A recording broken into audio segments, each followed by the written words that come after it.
Hermanas y hermanos, sabemos que a veces en la iglesia existen conflictos. De hecho, entre los primeros cristianos, esos que nos encontramos en la Biblia, vemos que entre ellos tenían conflictos. En el texto que hemos leído hoy, del 1 de Corintios, Pablo escribe hacia la iglesia en Corinto para entrar en un conflicto que ellos tenían.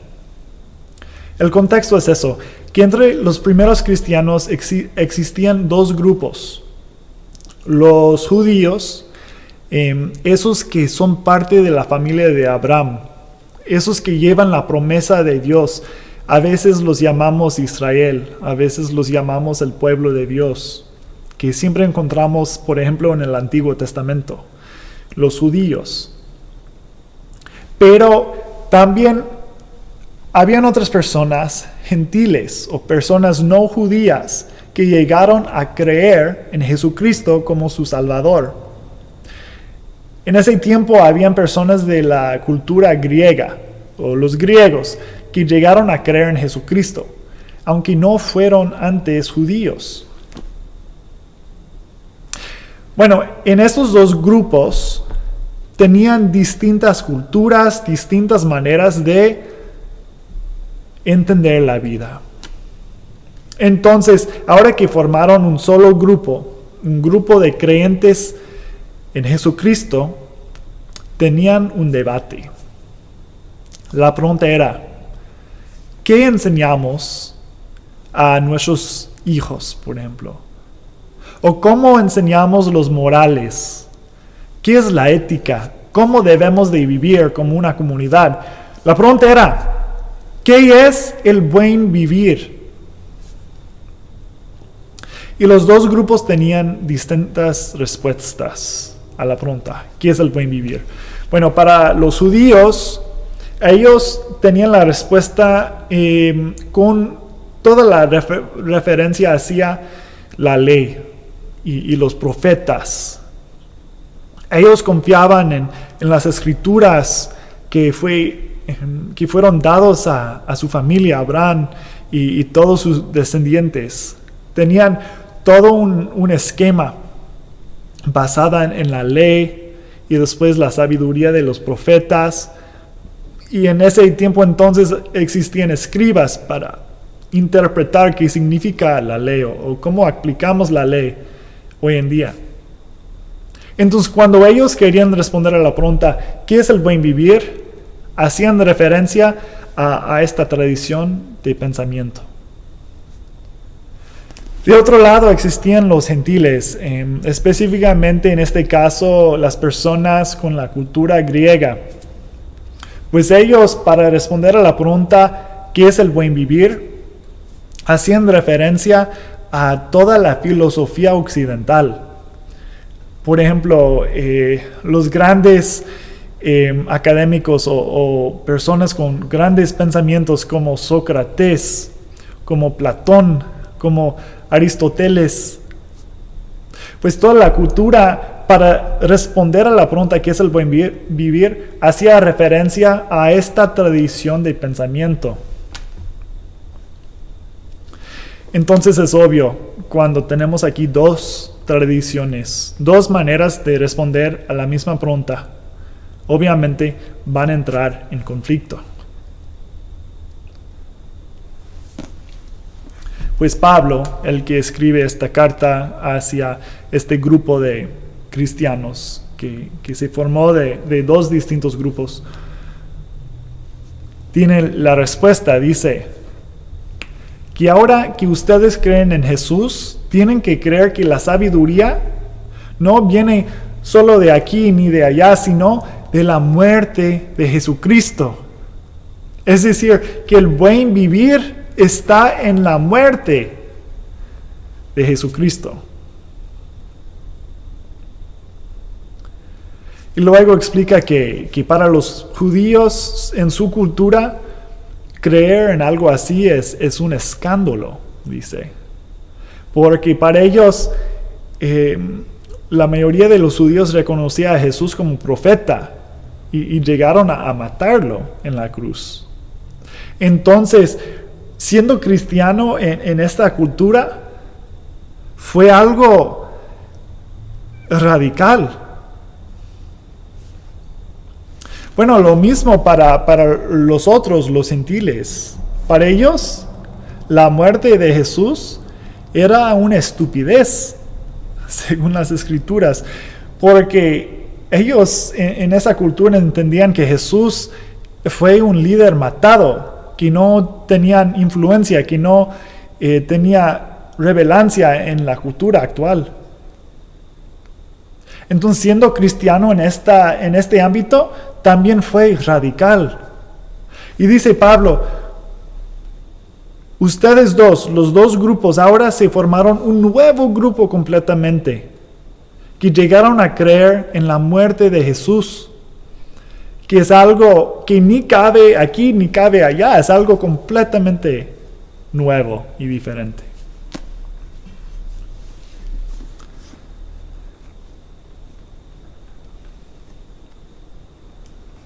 Pues hermanas y hermanos, yo creo que en nuestra cultura, en nuestra sociedad, de aquí, de hoy en día, también tratamos de responder a la pregunta, ¿qué es el buen vivir? Pues yo creo que viendo la televisión o escuchando al radio o hablando con los vecinos, entendemos que aquí en Estados Unidos reconocemos el buen vivir como un carro nuevo, ¿no? Tenis de marca para los niños en la casa. Es comer carne, comer bien rica en la casa. O si no, comer siempre afuera en restaurantes. El buen vivir es tomar vacaciones. En este país llegamos a reconocer que el buen vivir se enmarca con estas actividades. Y a veces lo llamamos el sueño americano. El sueño americano es esa idea de la vida ideal, del buen vivir.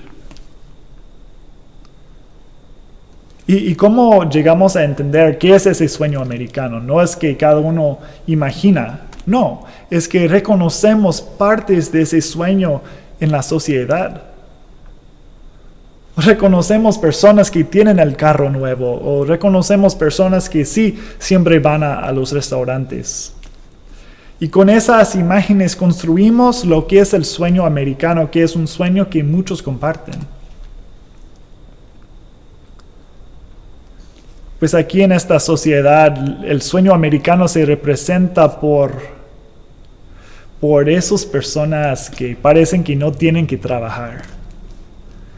Está representada por las personas que parecen como que están siempre tranquilos, relajados, como que no tienen preocupaciones, ¿no? Esas personas que tienen el piel blanco, que hablan inglés, que se encargan de sí mismos como los hombres, no como las mujeres. No, se representa por algunos poquitos en este país. Identificamos de ellos que lograron el sueño americano.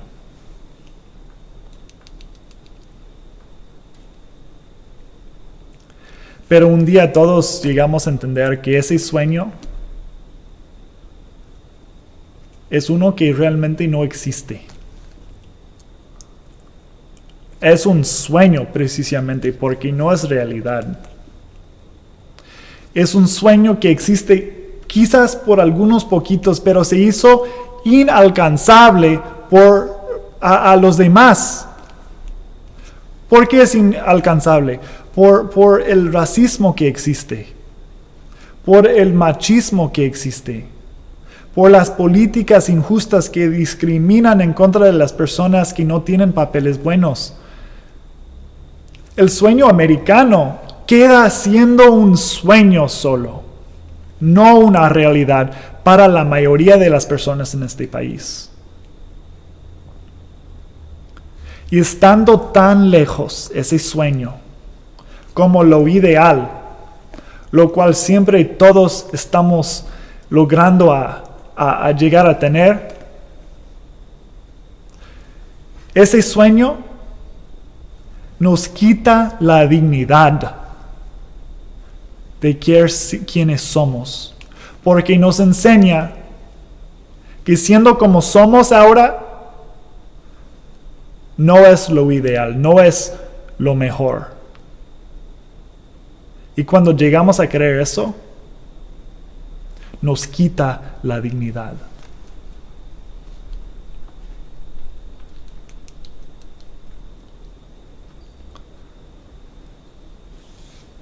Pues podemos regresar a cómo los primeros cristianos entendían el buen vivir. El conflicto entre ellos no fue solo una diferencia de opinión entre los judíos y los gentiles. No, los judíos realmente tenían poder religioso. Jesús fue un judío. Fue metido en la tradición judía. Entonces, para llegar a entender Jesús, tenemos que entender los judíos y su religión. Entonces eso hace que los judíos en ese tiempo, entre los primeros cristianos, las personas que tenían esa tradición tenían poder dentro de el nuevo grupo de cristianos. Pero también reconocemos que aquí entre los gentiles, los griegos, las personas con la ciudadanía romana, tenían poder política. El Imperio Romano, podemos llamarlo como un país, como en términos actuales. En ese país, crearon políticas en contra de grupos como los judíos. Discriminan en contra de ellos.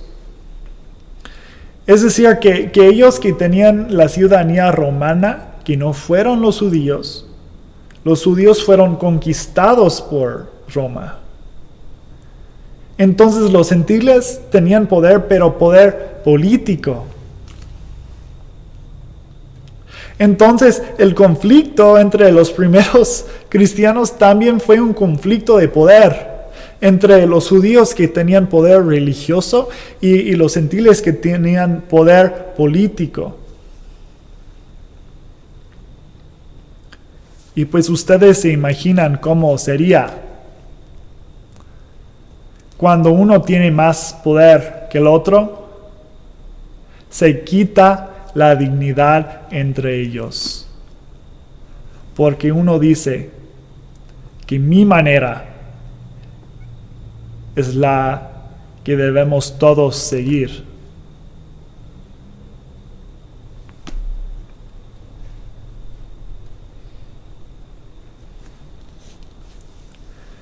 Pues Pablo, en su carta que hemos leído hoy en 1 de Corintios, entra en medio de todo este conflicto de diferencias de opiniones y inigualdades de poder, y dice: lo que todos tenemos en común en este nuevo grupo de cristianos es Jesucristo.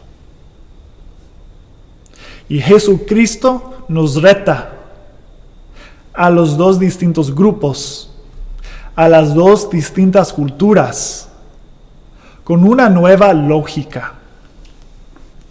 Esa lógica, esa manera de entender la vida, el cristianismo,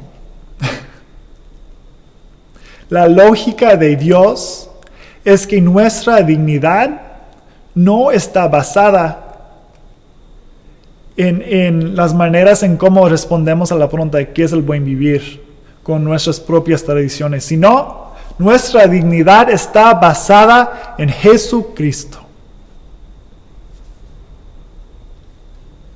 Hermanas y hermanos, el mundo nos va a engañar con sus mensajes, con su propia sabiduría. Nos va a engañar con ese sueño americano que realmente no es alcanzable para la mayoría de las personas en este país. Nos va a engañar que nuestra dignidad está en un sueño que todavía no logramos tener. Nos va a engañar con un mensaje que dice que tenemos que defender ese sueño con la violencia. Entonces nos va a engañar diciendo como que las guerras son importantes, que se permite el racismo, que se permite el machismo. Todo eso para proteger la idea, esa ideal del buen vivir que todavía la mayoría de personas no han alcanzado y que se hizo imposible alcanzarlo. Entonces, hermanas y hermanos, nosotros como cristianos tenemos una alternativa. La alternativa es Jesucristo. Nosotros creemos en Dios humano, Jesús, que resistía la lógica de su día entonces. Resistía este mensaje que la dignidad está basada en otras cosas. Resistía hasta la muerte. Hermanos, sabemos que tratando de lograr algo que no podemos lograr, nos va a matar. Jesús resistía eso hasta la muerte. Y nosotros y nosotras podemos testificar a la dignidad que Él tuvo aún en la muerte. Amén. Fue el Hijo de Dios aún en la muerte. Y esto nos enseña que aunque este país, aunque este mundo nos va a querer decir que no tenemos lo que debemos de tener, que este mundo nos va a decir que hay algo más allá, nada más trata de alcanzarlo. Este mundo nos va a decir que no somos nada hasta que tenemos un carro nuevo, aunque tenemos tenis de marca, aunque podamos comer carne todos los días, aunque estamos de vacaciones. El mundo nos va a decir que no somos nada hasta que tenemos eso. Pero Jesucristo dice que tú eres digno. Que aún en la cruz, Jesús era el Hijo de Dios. Y nosotros y nosotras, hermanas y hermanos, somos las hijas y los hijos de Dios. Y por eso tenemos la dignidad. Eso que nace desde adentro. Porque el Espíritu Santo vive aquí. Jesucristo está presente con nosotros y dentro de nosotros. Y por eso somos dignas y dignos en este mundo. Amén.